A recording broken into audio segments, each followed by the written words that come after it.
ভালো করে খেয়াল করেন, চারটা বিষয়ের ঈমান কোরআন থেকে আমরা এবার আল্লাহ রাব্বুল আমিন দালিলিক ভাবে নবীকে কিভাবে এই চারটার উপরে উম্মতে মুহাম্মদীকে অটল অবিচল থাকার জন্য ঈমান বিশুদ্ধ করার জন্য বলছেন, আমরা এবার কোরআন থেকে একে একে আপনাদের কাছে উপস্থাপন করব। আল্লাহ রাব্বুল আমিন সর্বপ্রথম 34 নম্বর সূরা সাবা এর 28 নম্বর আয়াতের মধ্যে আল্লাহ রাব্বুল আমিন ক্লিয়ার করেছেন আমার হাবিবকে আমি কি হিসাবে প্রেরণ করলাম। শোনো, আল্লাহ বলছেন ওয়ামা আরসালনাকা ইল্লা কাফাতাল লিন্নাসি বাশীরাও ওয়া নাযীরা। আল্লাহ বলছেন দুনিয়ার মানুষ, আমি আল্লাহ রাব্বুল আমিন আমার হাবিব মুহাম্মদুর রাসূলুল্লাহ সাল্লাল্লাহু আলাইহি ওয়াসাল্লামকে দুনিয়ার সব মানুষের জন্য কাফাতান একদম সার্বজনীন করে প্রেরণ করলাম। তবে অন্য পয়গম্বরের থেকে মুহাম্মদ সাল্লাল্লাহু আলাইহি ওয়াসাল্লামের প্রেরণের জন্য মুহাম্মদ সাল্লাল্লাহু আলাইহি ওয়াসাল্লামের আদেশের ধারণটা একটু ভিন্ন। পৃথিবীতে যত পয়গম্বর আসছেন তাদের প্রথম আল্লাহ রাব্বুল আমিন দায়িত্ব দিয়েছিলেন আপনি মানুষকে ভয় দেখাবেন, সতর্ক করবেন। ওয়া আনজির আশীরাতাকাল আকরাবিন। আল্লাহ রাব্বুল আমিন এই আয়াতের আলোকে সকল পয়গম্বরকে তার ফ্যামিলি তার আশপাশের মানুষকে প্রথমে সতর্ক করতে বলেছেন। আল্লাহ নূহ আলাইহিস সালামকে বলেছেন আপনি যান আপনার কওমকে সতর্ক করেন। আল্লাহ সবাইকে বলেছেন আগে সতর্কের কথা, কিন্তু একমাত্র নবীজি সাল্লাল্লাহু আলাইহি ওয়াসাল্লামের ব্যাপারে আল্লাহ বলেছেন আপনাকে যে সার্বজনীন পয়গম্বর করলাম আপনার প্রথম কাজ হচ্ছে শুভ সংবাদ দেওয়া, মানুষকে জান্নাতের খোঁজখবরি দেওয়া। আপনি মানুষকে আগে সাহস দিবেন, আগে সুসংবাদ দিবেন, তারপরে সতর্ক করবেন। সুবহানাল্লাহ। নবীজি সাল্লাল্লাহু আলাইহি ওয়াসাল্লাম যখন তায়েফের ময়দানে গেলেন, কে জানে না এই ঘটনা। আল্লাহ নবী সাল্লাল্লাহু আলাইহি ওয়াসাল্লামকে এমন ভাবে আঘাত করা হলো, ঠান্ডা মাথায় একটু কল্পনা করেন ভাই, আপনার পায়ের মধ্যে শু নাই, কেটস নাই, বর্তমান সময় আপনার পায়ের মধ্যে যে স্পঞ্জের স্যান্ডেল ফিতাওয়ালা এই স্যান্ডেলও যদি আপনার পায়ের মধ্যে থাকে, আর আপনি একবার কল্পনা করেন তো আপনার গায়ে কি পরিমাণ রক্ত প্রবাহিত হলে আপনার পায়ের মধ্যে ওই স্যান্ডেলটা এমনভাবে আটকায় গেছে যে আপনি স্যান্ডেল খুলতে পারেন না, কি পরিমাণ আপনার গায়ের মধ্যে ব্লিডিং হওয়া লাগবে। আমার নবীর সময় এরকম স্যান্ডেল ছিল না, ছোট্ট একটা খরম নোকের মধ্যে দিয়ে ঢুকায় দেওয়ার পরে মুরব্বীরা খরম দেখার কথা আগেকার, ওইটা পা উঠালে পিছন দিক থেকে নড়ে যেত। নবীজি এরকম খরম পড়ে গেছেন, কিন্তু হযরতে আব্বাস রাদিয়াল্লাহু তাআলা আনহু যিনি তার কাছে আঙ্গুর বাগান থেকে তার জন্য জুস বানায় নিয়ে গিয়েছিলেন, উনি যাওয়ার পরে বলেছেন আল্লাহর নবীকে এমনভাবে শরীর থেকে রক্ত প্রবাহিত করা হয়েছে নবীর পায়ের খরম মোবারক খোলার মতো যেন আমাদের দ্বারা সম্ভব হচ্ছিল না। আল্লাহর নবীর এই যে কষ্ট দেওয়া হলো, বলার উদ্দেশ্য কি, নবীজি সাল্লাল্লাহু আলাইহি ওয়াসাল্লাম যখন কষ্ট শেষ, আল্লাহ নবী তখন যখন হুঁশে ফিরলেন, ফেরার পরে নবী করিম সাল্লাল্লাহু আলাইহি ওয়াসাল্লাম একটা ছোট্ট বাগানের মধ্যে আত্মগোপন করে আসছেন। হাদিসের মধ্যে আসছি, সেখান থেকে নবীজি খবর দিয়ে পাঠালেন এক সাহাবীদেরকে, যাও যাও, আমি তো ধ্বংস করার জন্য আসি নাই, পাহাড়ের ফেরেশতারা ধ্বংস করার ঘোষণা নিয়ে আসছে, না না না, আমি ধ্বংস করতে আসি নাই, উল্টা আমি বলে পাঠালাম কুলু লা ইলাহা ইল্লাল্লাহ তুফলিহুন, কিচ্ছু বলতে হবে না, যে বলবে লা ইলাহা ইল্লাল্লাহ আল্লাহ তারে জান্নাতে ঢুকায় দিবে। সাহাবী নবীজি সাল্লাল্লাহু আলাইহি ওয়াসাল্লামের আসার নিয়ে আসছেন, চিহ্ন নিয়ে আসছেন। আরে ওমর রাদিয়াল্লাহু তাআলা ধরে ফেলছেন, কি ব্যাপার তুমি যে এই কথা বলতেছো এটার ভিত্তি কি? বলেন নবীজি সাল্লাল্লাহু আলাইহি ওয়াসাল্লাম আমাকে চিহ্ন দিয়ে পাঠাই দিয়েছেন, দিয়ে বলছেন মান ক্বালা লা ইলাহা ইল্লাল্লাহ দাখালাল জান্নাহ, যে লা ইলাহা ইল্লাল্লাহ বলবে তাকে আল্লাহ জান্নাতে ঢুকাবেন। এই জন্য মুহাদ্দিসিনে কেরাম মুফাসসিরিনে কেরাম বলতেছেন আমার নবী যদিও সতর্ককারী, কিন্তু নবী সার্বজনীনভাবে আমার নবী হচ্ছেন মানুষের জন্য শুভ সংবাদদাতা। সুবহানাল্লাহ। আল্লাহ বলছে আমি আল্লাহ রাব্বুল আমিন তোমাদের কাছে একটা বার্তা দিতে চাই। কুরআনুল কারীমের যত বার্তা আছে এই বার্তাগুলোকে আমরা প্রাথমিকভাবে দুই ভাগে ভাগ করি। একটা হচ্ছে আয়াত আল মুহকামাত, আর একটা হচ্ছে মুতাশাবিহাত। কিন্তু আল্লাহ রাব্বুল আমিন আয়াতগুলা বর্ণনার ভঙ্গিতে দুইভাবে বর্ণনা করেন। একটা বর্ণনা হচ্ছে আল্লাহ এমন কিছু বুঝাতে চান যেটা মানুষের ব্রেন নিতে পারে না, স্বাভাবিক নয়। ওই অস্বাভাবিক কিছু আল্লাহ বুঝাতে চাইলে আল্লাহ দুইটা শব্দ ব্যবহার করেন, একটা হচ্ছে সুবহান আর একটা হচ্ছে তাবারাক। আপনি সুবহান দিয়ে কোন অস্বাভাবিক ঘটনা কোরআনে আছে আপনি জানেন, আমি জাস্ট একটু বোঝানোর জন্য স্মরণ করাই দেই।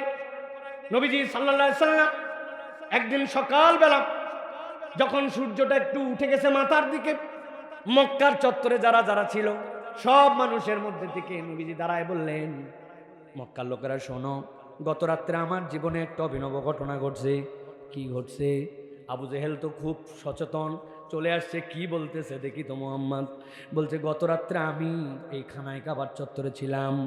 এই খানায় কাবার চত্বর থেকে আল্লাহ আমাকে বাইতুল মুকাদ্দাসে নিয়ে গেছেন, ফিলিস্তিনে। বাইতুল মুকাদ্দাস থেকে আবার আল্লাহ আমাকে উর্দাকাশ ভ্রমণ করাইছেন। এই বলা মাত্র আবু জেহেল দেরি নাই, খপ করেছে, নবীজির হাত ধরে ফেলছে। কি বললে বলো?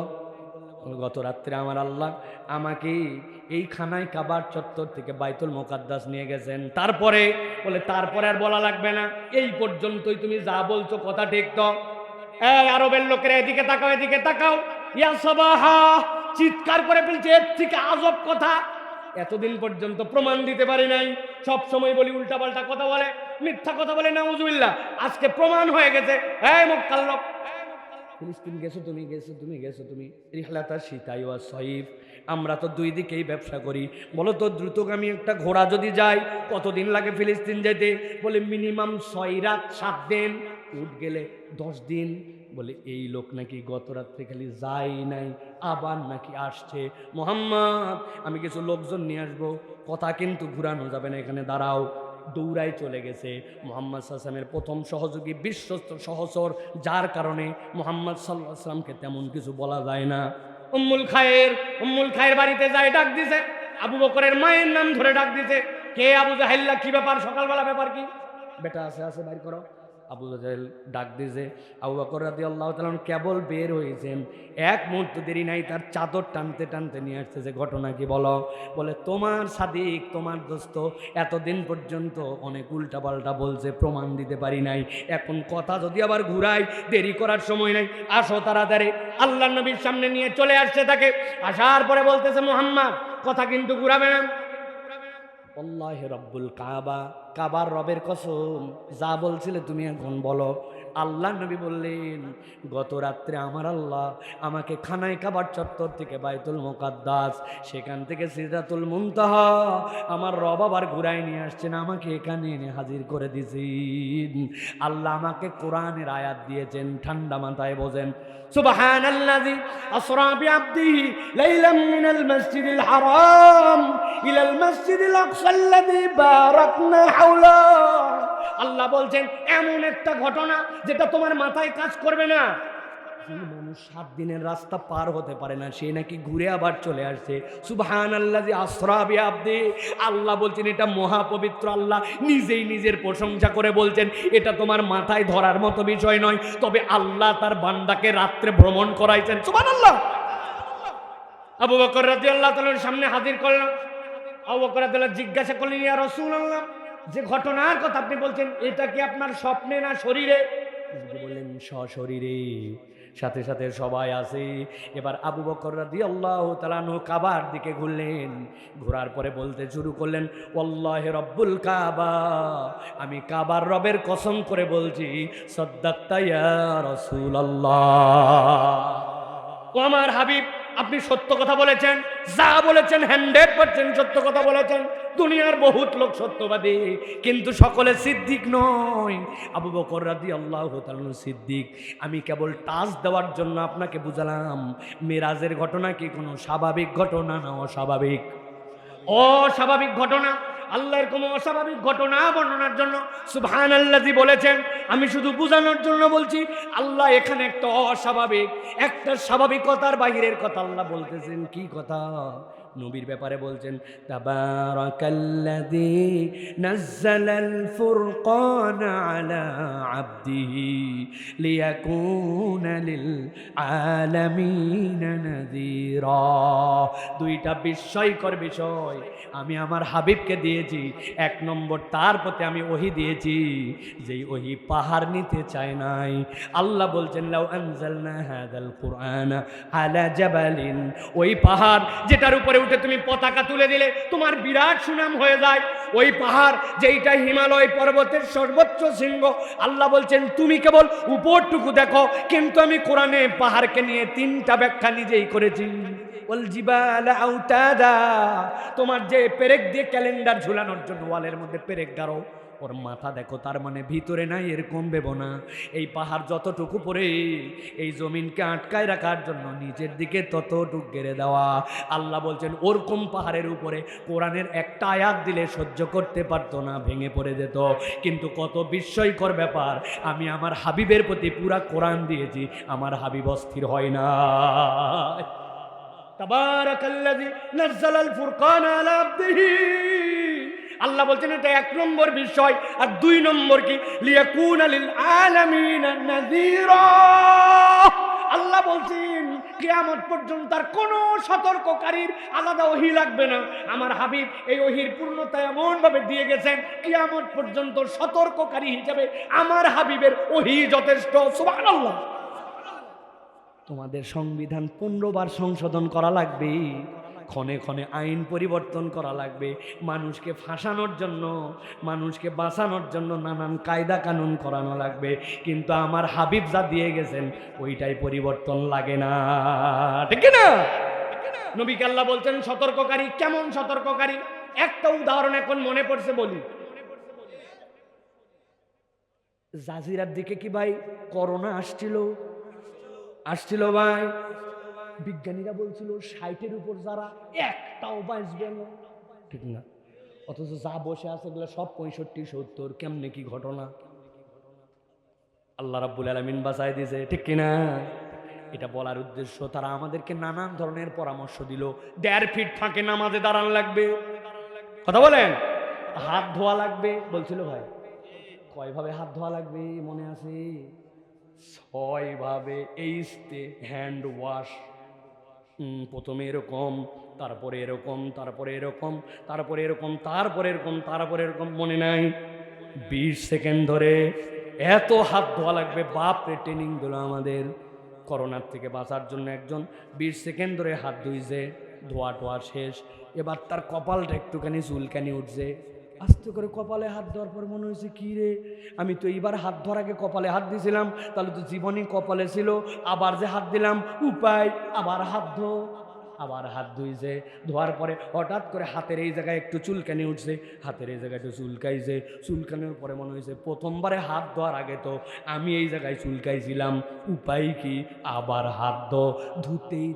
ধুতেই থাকো, তোর সাবান স্লো নাকি রে? ভালো করে বুঝে থাকলে বলেন, এই যে আপনার হাত ধোয়ালাম, কিন্তু আপনি একবার কি ভেবে দেখেছেন আল্লাহ রাব্বুল আমিন 1450 বছর আগে নবীজি সাল্লাল্লাহু আলাইহি সাল্লামকে কি শিখালেন?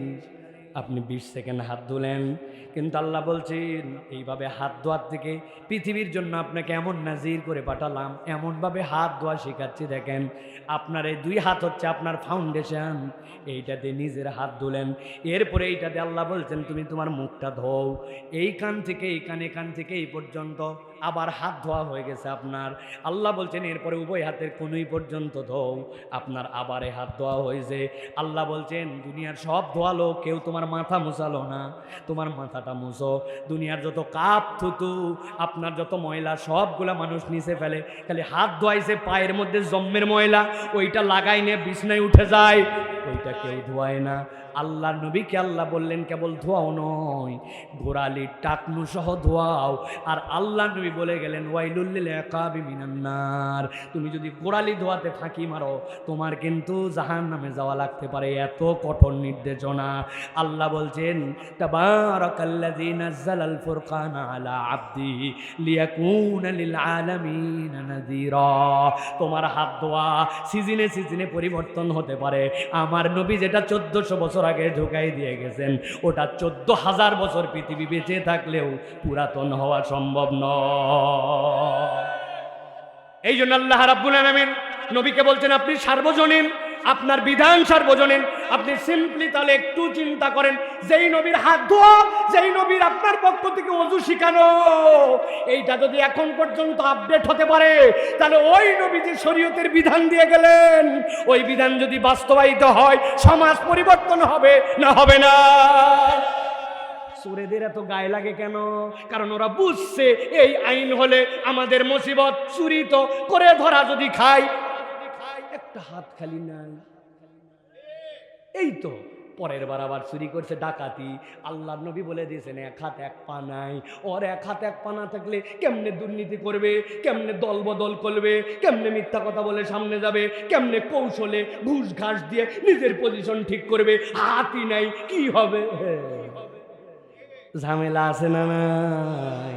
এই জন্য দেখবেন শরিয়া আইন নিয়ে চুলকানি তাদের যাদের মধ্যে পূর্ণ ঈমান না। রাগ হচ্ছেন আপনারা ভাই?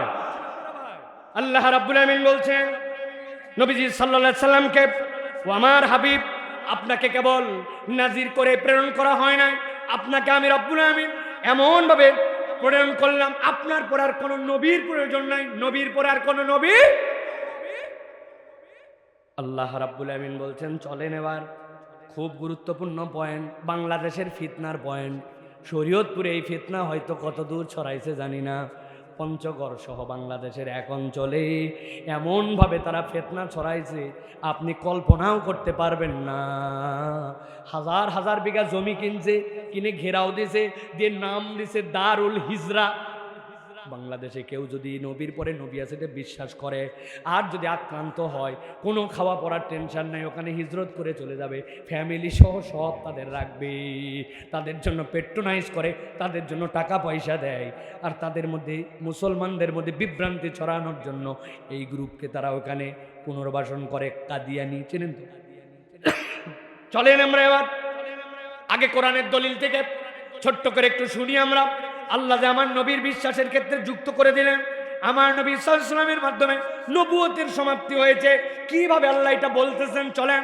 আল্লাহ কোরআনে বলছেন মা কানা মুহাম্মাদুন আবা আহাদিম মির রিজালিকুম ওয়ালাকির রাসূলুল্লাহ ولكن رسول الله وخاتم النبيين وكان الله بكل شيء عليما।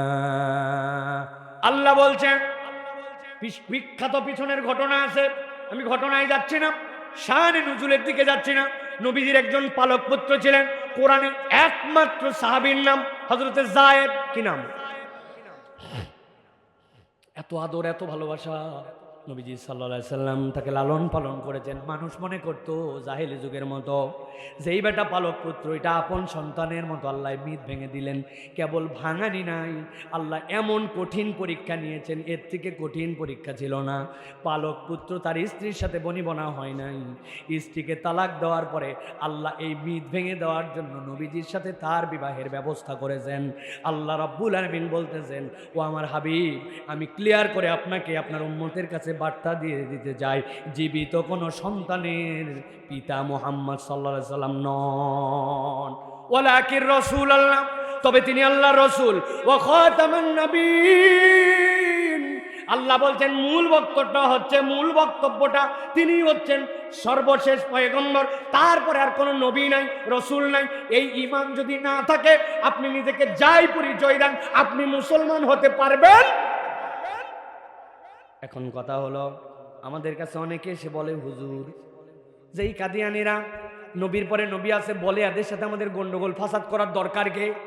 আমরাও তো সব সময় বলি তাদের সাথে আমাদের কোনো গন্ডগোল নাই, ফাসাদ নাই, মারামারি নাই, কাটাকাটি নাই, তাদের সাথে কেস কামারি নাই, তাদের জমির ধান আমরা মারি খাবো না, তাদেরকে বাজার হাটে কখনো অপমানিত করব না। কিন্তু ছোট্ট একটা শর্ত আছে, ওই শর্তটা অনুযায়ী তাদেরকে পরিচয় দিতে হবে।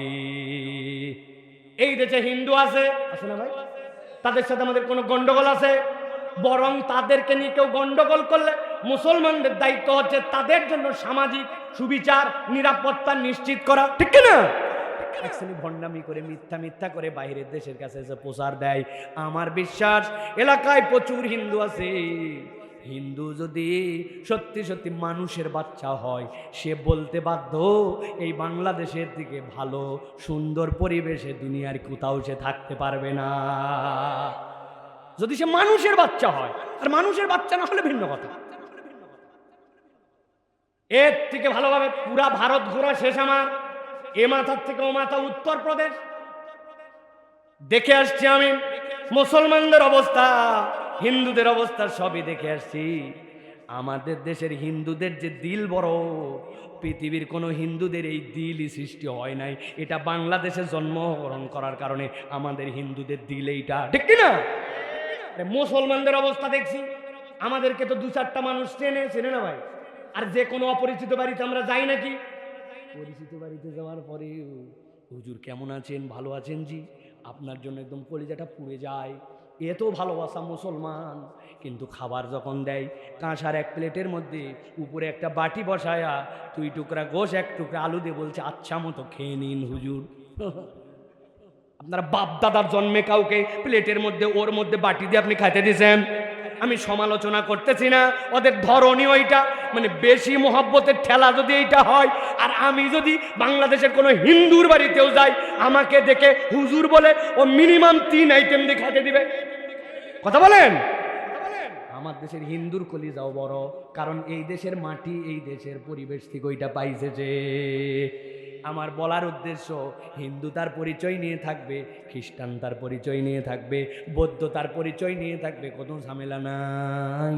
ঠিক একই রকম নবীর পরে নবী আছে, এইটা তুমি স্বীকার করবা।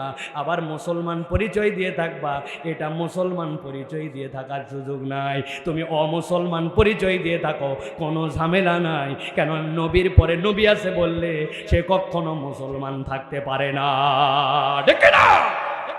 নবীর পরে নবী আছে এই কথা যদি তুমি বলো, তুমি মুসলমান পরিচয় দিতে পারবে না। আমরা হুদামিসা কাফের দাবি করি না, আমাদের কাফের দাবির উদ্দেশ্য হচ্ছে আইডেন্টিটি পরিষ্কার করতে হবে। নবী মানো না, নবীর পরে নবী স্বীকার আছে, এইটা করো, আবার মুসলমান পরিচয় দিবা, এইটা সম্ভব নয়। কাফের পরিচয় নিয়ে অমুসলমান পরিচয় নিয়ে থাকো, নিরাপত্তা দায়িত্ব আমাদের, ঠিক না? এই কথায় কোনো ঘাপলা আছে ভাই? বাস স্পষ্ট কথা, এটা আমাদের আকীদার কথা, আমাদের বিশ্বাসের কথা। তুমি তাইলে কেমনে এই জায়গাতে 2 নম্বরই করো? আর ওদের টাউটামি আর চালাকির জায়গা হচ্ছে তার একটা নতুন সম্প্রদায়।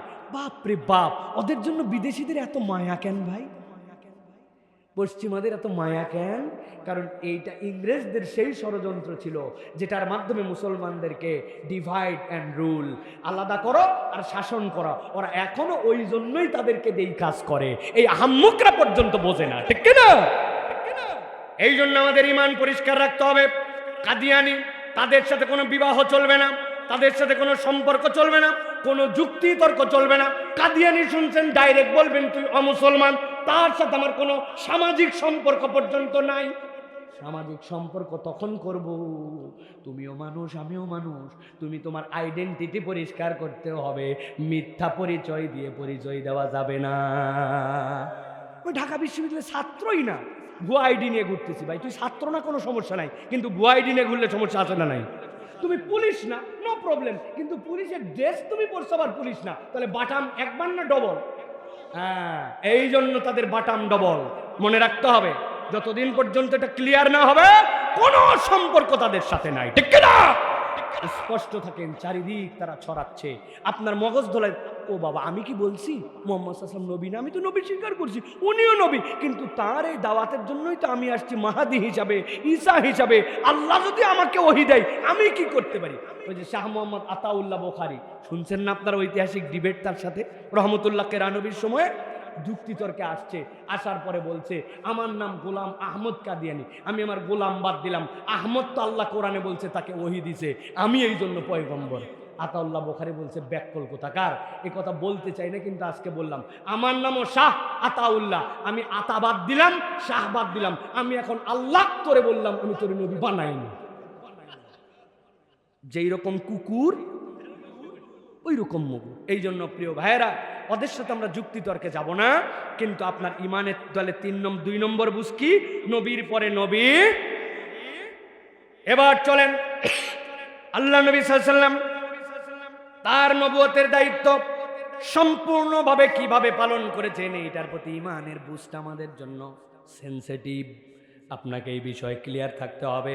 আল্লাহ রাব্বুল আলামিন নবীকে দিয়ে বলছেন, নবী বলছেন মা মিন আবদিন ইয়াশহাদু আল্লা ইলাহা ইল্লাল্লাহ, দুনিয়ার কোনো একটা বান্দা, কোনো একটা আবদ যদি একবার সাক্ষ্য দেয় আল্লাহ ছাড়া কোনো ইলাহ নাই, ওয়া আন্না মুহাম্মাদান, আর মুহাম্মদ সাল্লাল্লাহু আলাইহি ওয়াসাল্লাম আবদুহু, আল্লাহর গোলাম, ওয়া রাসূলুহু, আর তিনি হচ্ছেন আল্লাহর পয়গম্বর। নবী বলতেছেন আমি আল্লাহর পক্ষ থেকে ছোট্ট একটু 4টা শব্দ একটা ঘোষণা তোমাদের জন্য দিয়ে দিলাম। কি ঘোষণা? ইল্লা হারামাহুল্লাহু আলান নার, আমার আল্লাহ ওই ব্যক্তির জন্য জাহান্নামের আগুনকে হারাম করে দিয়েছেন। তাহলে আল্লাহ নবী সাল্লাল্লাহু আলাইহি ওয়াসাল্লাম আল্লাহর আব এবং তার রাসূল, এই যে আপনি বলতেছেন, এটা কেমন স্বীকারোক্তি? এটা মুখের স্বীকারোক্তি নয়, আপনাকে বিশ্বাস করতে হবে আমার নবী যে আদর্শ নিয়ে আসছেন, আমার নবী যে হুকুম নিয়ে আসছেন, ওইটাকে আমি পূর্ণভাবে বিশ্বাস করি। ভাই, আমি যদি জিজ্ঞাসা করি নবী যা নিয়ে আসছেন আমি কি বিশ্বাস করি না? করি না? জোরে বলেন, আরেকবার বলেন। এবার আমরা একটু হিসাব মিলায় দেখব যে আমরা বিশ্বাসটা করি না করি না। এখানে প্রথমে যদি তাকাই, অনেক মুরব্বী পর্যন্ত দেখা যায় তার মুখের মধ্যে দাড়িটা রাখে নাই। কি ব্যাপার চাচা, আপনার মুখে দাড়ি নাই কেন? বলছে বাবা আর বলো না, তোমার চাচি আম্মা লাইক করে না। চাচি লাইক করে না জন্য মনে মুখে দাড়ি রাখে নাই, এরকম লোক আছে না নাই ভাই? নবী বলছেন দাড়ি ছেড়ে দাও, এই জন্য দাড়ি ছেড়ে দেওয়া ফরজ। কেটো না, এই জন্য কাটাটা হারাম। লম্বা করো, এই জন্য ছেড়ে দেওয়াটা ওয়াজিব। কাফের মুশরিকদের বিরোধিতা করো, এই জন্য এইটা হচ্ছে সুন্নতে মুআক্কাদা। আল্লাহ যত পয়গম্বর, যত নবী রাসূল পাঠাইছেন, সকলের দাড়ি ছিল। আপনি বিশ্বাস করে বলছেন আমার নবী যা নিয়ে আসছেন আদর্শের দিক দিয়ে পরিপূর্ণ, কিন্তু আপনি মুখের দাড়ি রাখতে পারেন নাই। তাহলে মুখের দাবি করা হয়েছে, কিন্তু দাবির সপক্ষে দলিল নাই। কথা বলেন। অনেকেই বলে হুজুর এত আইটেম থাকতে আপনারা এই জায়গায় খালি হাতান কেন? কারণ নিশ্চয় কিছু আছে, আরো জায়গায় হাত দিব, তবে শুরু করছে এটা দিয়ে, ভালো করে বোঝেন। 2টা পয়েন্ট আপনাকে বলে দেই ভাই। এখানে কোনো মুরব্বী আছেন নাকি মাথায় পাগড়ি দিয়ে আসছেন? আছেন পাগড়িওয়ালা কেউ?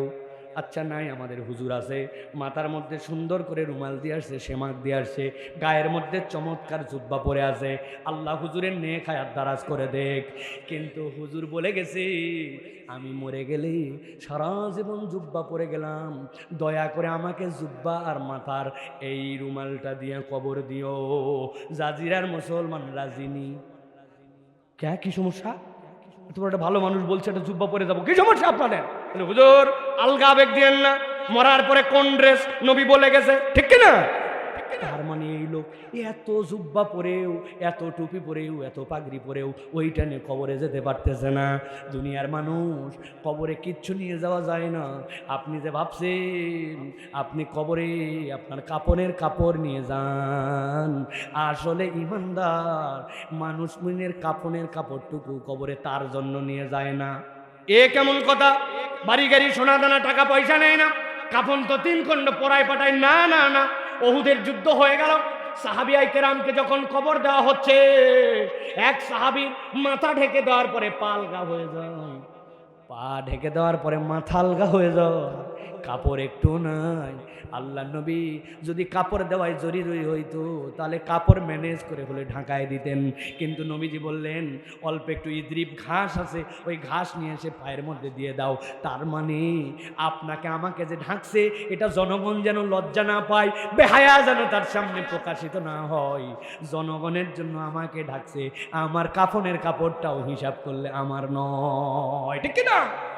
তাহলে কবরে যে আপনি দিলেন, নবীজি বলছেন যখন কবরে নামাবে, কবরে দেওয়ার পরে তোমাদের জন্য কতগুলো ডিউটি দেওয়া হলো, কবর দিয়েই তোমরা চটপট করে সবাই চলে যেও না, তোমার ভাইয়ের জন্য একটু দাঁড়াও, এরপরে তার কাছে একটু দোয়া করো, তার জন্য আল্লাহ রাব্বুল আমিন মিজান হাসর সহজ করে দেন, এই জন্য একটু অপেক্ষা করো, তোমার ভাইয়ের জন্য ইস্তেগফার করো, সবাই যেন হরমর করে চলে যেও না।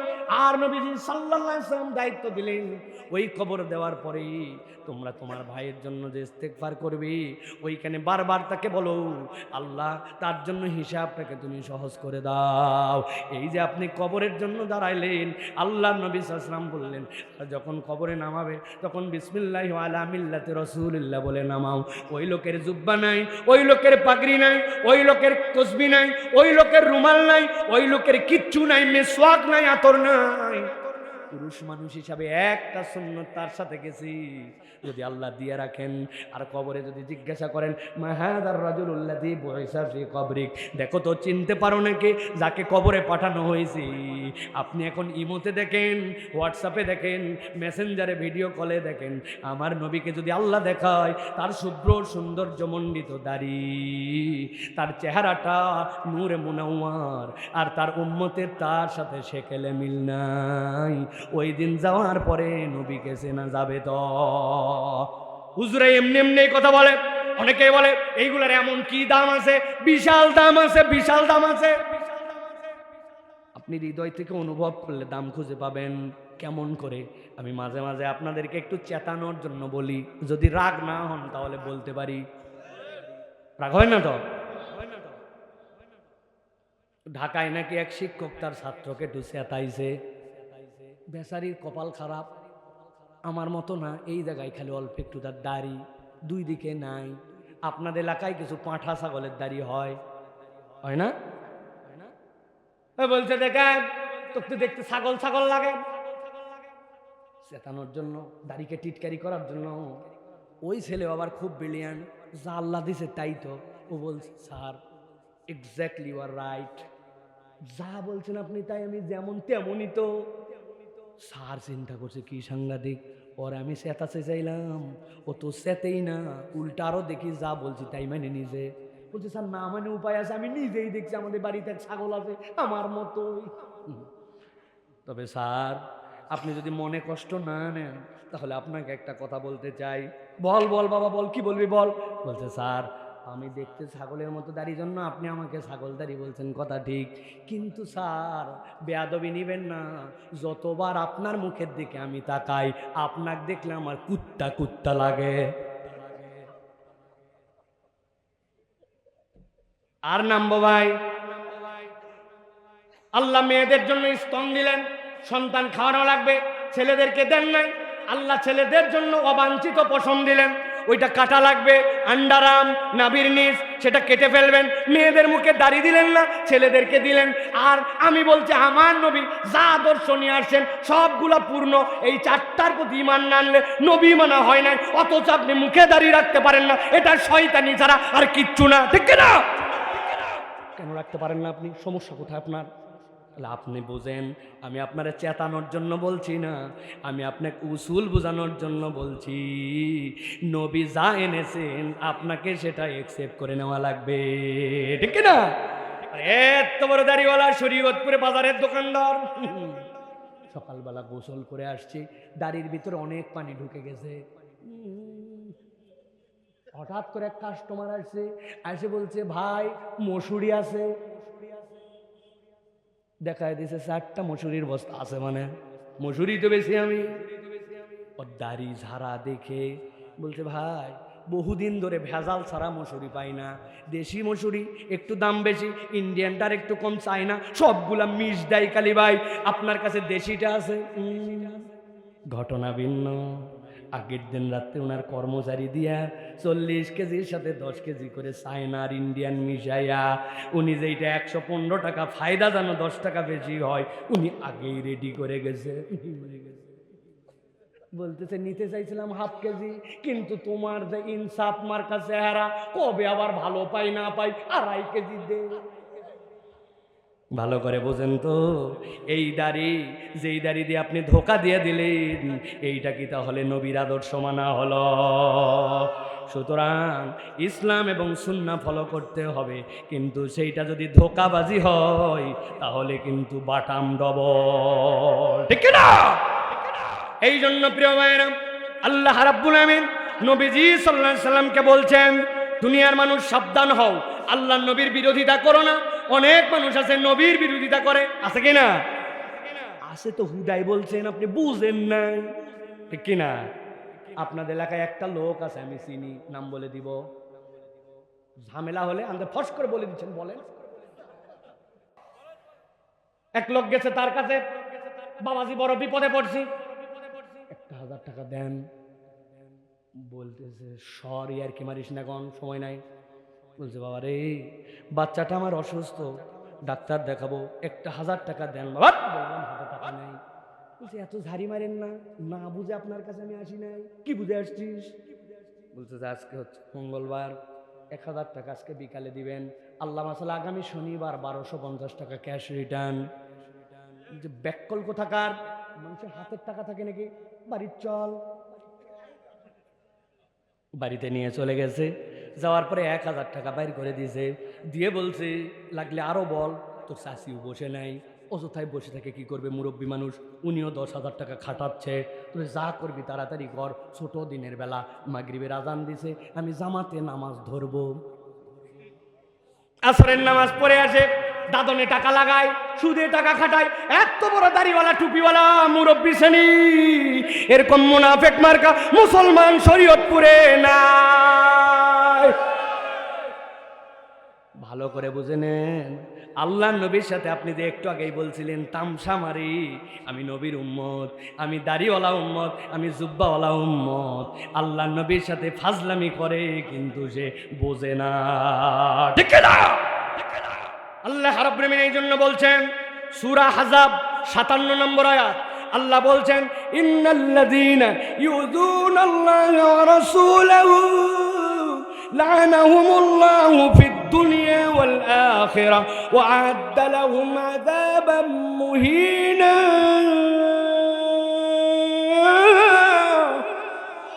সাবধান হয়ে যাও, আমার কথা নয়, আল্লাহর কথা। ইন্নাল্লাযীনা ইউযুনাল্লাহ, যারা আল্লাহকে কষ্ট দেয় আর তার নবীকে কষ্ট দেয়, আল্লাহকে আপনি কষ্ট দিবেন সম্ভব আপনার দ্বারা? ইন্নাল্লাহ আলা কুল্লি শাইইন কাদির, তার আপনি কষ্ট দিবেন কেমনে? আল্লাহ বলছেন আল্লাহকে কষ্ট দেওয়ার মানে, আমি আদর করে গোলাম, তোকে সৃষ্টি করেছিলাম, তোকে রুবুবিয়ত করি, তোকে আমি রাস্তাটা সঠিক চিনাই দিছি, কিন্তু তুই এমন গাদ্দারের গাদ্দার, আমার দেওয়া চোখ দিয়ে তুই আমি আল্লাহকে মানিস না, অথচ আমি অনবরত তোর প্রতি দয়া করি, ঠিক না? যেই চোখ আল্লাহ দিলেন, আল্লাহ যদি বলতেন ওই চোখ দিয়ে যদি অন্যায় কিছু দেখো, কানা হয়ে যাবা, অন্ধ হয়ে যাওয়া সম্ভব ছিল না। অথচ আল্লাহ যদি বলতেন এই পরিমাণ তোমার জন্য চোখের মধ্যে পানি দেওয়া হলো, এইটা ফুরাই গেলে আর তুমি দেখতেই পারবা না। গাড়ির মধ্যে যারা আপনি গাড়ি চালান, সামনে ওয়াইফার থাকে, দেখছেন না? ওইটার মধ্যে বক্স থাকে, বক্সের মধ্যে পানি দেওয়া থাকে, গ্লাস যদি ময়লা হয়ে যায়, সামনে একটা বালির ট্রাক চলে গেছে, সামনে ড্যাশবোর্ড ময়লা হয়ে গেছে, ওয়াইপারের পানি দিয়ে দিয়ে নিজের গ্লাস নিজে পরিষ্কার করা লাগে। হঠাৎ করে রাত্রে 3টা মাহফিল থেকে ফিরতেছি, বললাম গ্লাসটা পরিষ্কার করো, বলছে যা পানি ছিল শেষ হয়ে গেছে, সামনে যাই পানি ঢালা লাগবে, তারপরে পরিষ্কার করা লাগবে। বললাম চালায় দাও, কয় যদি চালায় দেয়, গ্লাসের উপরে বালি আছে, পানি না দিয়ে ডলা দিলে বালিতে কিসকিসা হয়ে যাবে গ্লাস। কেন বলছে এই কথা? মাত্র পুরা বছরে 50 বার থেকে 100 বার পানি দেওয়া লাগে, তারপরেও পানি বদল করা লাগে, শুকায় দিয়ে ডলে দিলে গ্লাস কালো হয়ে যায়। আর প্রত্যেক দিন এই চোখ দিয়ে 22,000 বার পলক ফেলি। 70 বছর বয়স হয়ে গেছে, কোনোদিন পানি নিয়ে চিন্তা করা লাগে নাই। সকালবেলা চোখ খোলার সময় পানি আছে কি নাই একবার ভাবা লাগে নাই। বালুর পরিবেশে চলে গেলাম, পানির নিচে ডুব দিলাম, মোটরসাইকেলে 100 কিলোমিটার বেগে হেলমেট ছাড়া গাড়ি চালায় ফেললাম, কতভাবে চোখের উপরে প্রেসার গেল। আল্লাহ ওই চোখটাকে অবিক্ষত রেখে আপনার আমার জন্য রিজিক সাপ্লাই দিয়ে গেলেন। আল্লাহ বলছেন, তুই বান্দা ওই চোখ দিয়ে হারাম দেখে নবী যেটা দেখতে নিষেধ করেছে ওইটা দেখে তুই আল্লাহকে কষ্ট দেস, নবীকে কষ্ট দেস, ঠিক না? বিবেচনা করে একটু।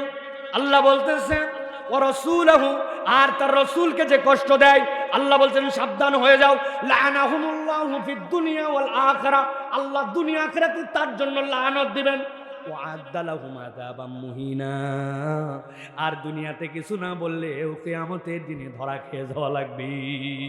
এই জন্য আল্লাহ নবীর কোনো জেনে শুনে আদর্শ থেকে দূরে থাকা যাবে না, ঠিক কি না? নবীজি তো শুধু ইমাম ছিলেন মসজিদে নববীর, তাই তো না ভাই? শুধু ইমামতি করছেন না, যুদ্ধ টুদ্ধ কিচ্ছু করেন নাই, তাই তো? মদিনার রাষ্ট্রের প্রধান তো ছিলেন না, শাসন তো চালান নাই, ইসলামিক আইন প্রয়োগ করেন নাই। আপনি নবীরে খালি ইমাম বানায় রাখছেন, নবীর রাষ্ট্রনায়কত্ব কবে নেবেন, নবীর আইন কবে নেবেন, এই কথা বললে আপনি রাজনীতি খুঁজেন কেন? এটাই তো কোরআনের রাজনীতি, ঠিক না? এটা থেকে দূরে সরাই তো মুসলমানদেরকে আপনি ভক্কর চক্কর বুঝ দিয়ে রাখছেন। যা করো করো, অমুকে আমার আদর্শ, স্লোগান ধরছে আবার, অমুক ভাইয়ের চরিত্র ফুলের মতো পবিত্র, নামাজ পড়েনি ফজরেরটা বিগত 40 দিন জামাতে এক ওয়াক্ত আছে না ভাই? কতদিনে পরিবর্তন হোক, বাপ করতো, দাদা করতো, অমুকে করতো, করতে করতে খবরে যে ঠেঙ্গানি খেয়ে শেষ হয়ে যাবে। সাবধান হন। আমার কথা হলে আপনি আমারে বকতে পারতেন, এটা আমি আপনাকে আমার কথা বলছি। সর্বশেষ একটা হাদিস আলোচনা শেষ আমার। দুনিয়াতে মানুষের একটা ফিতরাত আছে, আমি আমার জীবন দিয়ে কিছু প্রমাণ পাইছি। একবার আমি ঝিনাইদাতে যাব, দৌলদিয়া পাটুরিয়া ঘাট দিয়া ফেরির উপরে উঠছি। উঠার পরে গ্লাসটা একটু নামায় বসে আছি, হঠাৎ করে একটা লোক আসছে। আসার পরে দেখি আমার কাছে বোঝা যাচ্ছে কিছু চাই। বললাম, চাচা আপনার তো আমি এর আগেও দেখছি, খুব চেনা চেনা লাগে। যে এই কথা বলছি বলা মাত্র দেখি মুরব্বীর পিক আপ 100 বলছে, চিনবে না মানে? কি হয়েছে, আপনার বাড়ি কোথায় চাচা? বলতে যে বাড়ি আর শুনে কি করবে, সাবেক স্বরাষ্ট্রমন্ত্রী চিনতে, ওর বাড়ি ঢুকবে আর আমার বাড়ির পানা দিয়ে। জিজ্ঞাসা করছি বাড়ি কোথায়, দিকে পিক আপ 100, স্বরাষ্ট্রমন্ত্রীর বাড়ির ধারে। আমি বললাম, চাচা তা তো বুঝলাম, কিন্তু আপনি ফেরিতে কি করেন? ভিক্ষা করি। স্বরাষ্ট্রমন্ত্রীর বাড়ির ধারে ভাব 100 কিন্তু উনি ভিক্ষা করে। আরেকদিন আরেক লোকের সাথে দেখা হয়েছে গুলিস্তান 0 পয়েন্ট, বাইতুল মোকাররম থেকে টুপি কিনে বের হয়েছি। ওই দিক দিয়ে আসার পরে দেখে আমার পিছে পিছে আসে। আমি, চাচা আপনার তো আমি এর আগেও দেখছি, বাড়ি কোথায়? আমার এটা একটা স্বভাব, মানুষকে বাড়ি কোথায় বলে, রাষ্ট্রপতি সাবেক চেনা, ওর বাড়ির যাবে আর আমার বাড়ির ঢুকবে। বললাম, চাচা বিরাট ব্যাপার তো, কিশোরগঞ্জ আপনার বাড়ি, তাহলে আপনি এখানে কি করেন? ভ্যান ঠেলি। মানে ভ্যানের পিছনে ঢোকা দেয় মানুষ মাল নিয়ে গেলে পাইকারি বাজার থেকে, এইরকম তার দাপট। দুনিয়ার মানুষের এটা ফিতরাত আছে, অমুক মাদ্রাসার ধারে বাড়ি, অমুক বড় প্রতিষ্ঠানের ধারে আমার বাড়ি। আমি আপনার কাছে এই মগজ ধোলাইয়ের জন্য এই 2টা ঘটনা দিয়ে রাখলাম। আমি আপনার কাছে একটা হাদিস বলতে চাই, নবীজি সাল্লাল্লাহু আলাইহি সাল্লামের 4টা যেই রোকন আছে, এইটা যদি আপনি মেনে নেন, নবীর আদর্শ যদি নিজে নেন, বাস্তবায়নের জন্য যদি চেষ্টা করেন, আপনি যদি আল্লাহ নবীর সুন্নতকে পছন্দ করেন, নবীজি বলছেন, মান আহাব্বা সুন্নতি ফাকাদ আহাব্বানি ওয়া মান আহাব্বানি কানা মাই ফিল জান্নাহ। আল্লাহ নবী বলছেন কিয়ামতের ময়দান হয়ে যাবে, হওয়ার পরে আল্লাহ রাব্বুল আলামিন ফায়সালার পরে সব ইমানদারদেরকে ন্যূনতম ঈমান থাকলে জান্নাতে যাওয়ার জন্য ঘোষণা দিবেন। ওই দিন এক জান্নাতি আর এক জান্নাতির সাথে দেখা হবে। দেখা হওয়ার পরে জিজ্ঞাসা করবে, ও জান্নাতি ভাই, এত বড় জান্নাত, কোথায় তোমার বাড়ি একটু বলবে নাকি? তোমার বাড়িতে একদিন একটু বেড়াতে যেতে চাই। ওই দিন সব বান্দারা বুকের মধ্যে বাড়ি দিয়া নিজের জান্নাতের পরিচয় দিতে পারবে না, গর্ব করে বলতে পারবে না আমার জান্নাত অমুক জায়গায়, যদিও জান্নাতে যাওয়াটাই একটা গর্ব। কিন্তু নবী বলছেন এক শ্রেণী ওই দিন বুকের মধ্যে বাড়ি লাগাবে, লাগায় বলবো, ইমানদার ভাই, এত বড় জান্নাত তুমি আছো আমি আছি, কোথায় ঠিকানা বলবো? তবে আমার ঠিকানাটা বোঝার জন্য একটু বলে দেই। আমার নবী জান্নাতে যেখানে থাকেন, আল্লাহ আমার নবীর বাড়ির ধারে আমার বাড়িটা দিছে। মানে হাব্বা সুন্নতি ফাকাদ আহাব্বানি, সে জীবিত মুহাম্মদ সাল্লাল্লাহু আলাইহি ওয়াসাল্লামকে ভালোবেসে নিল। মানে হাব্বানি কানা মাই ফিল জান্নাহ, সে আমার সাথে জান্নাতে থাকবে। আমরা কি নবীর সাথে জান্নাতে থাকতে চাই? হাত তুলে দেখান, চাই। লিল্লাহে তাকবীর। কিন্তু শর্ত কি? শর্তটা বুঝে নিয়ে থাকতে হবে। নবী করিম সাল্লাল্লাহু আলাইহি ওয়াসাল্লাম যা কিছু আনছেন সন্দেহাতীত ভাবে সেটা প্রমাণিত সত্য। আপনি বলবেন মহিলার পর্দা দেখে জীবন্ত টেন্ট, টিটকারি করে বলবেন মহিলা হুজুর, আপনি টিটকারি করে মুন্সি বলবেন, আপনি ইসলামের বিভিন্ন বিধান নিয়ে যারা কথা বলে তাদেরকে মধ্যযুগীয়, পিছিয়ে পড়া, তাদেরকে আপনি নানান ট্যাগিং করবেন, আর মুসলমান পরিচয় দিবেন। মুসলমান পরিচয় দেওয়া এত সহজ নয়। আল্লাহর প্রতি ঈমান, নবীর প্রতি ঈমানের সমন্বয়ের নাম মুসলমান, ঠিক না? তাতে বুঝ করে চলতে হবে। আল্লাহ আমাদেরকে বোঝার তৌফিক দান করেন।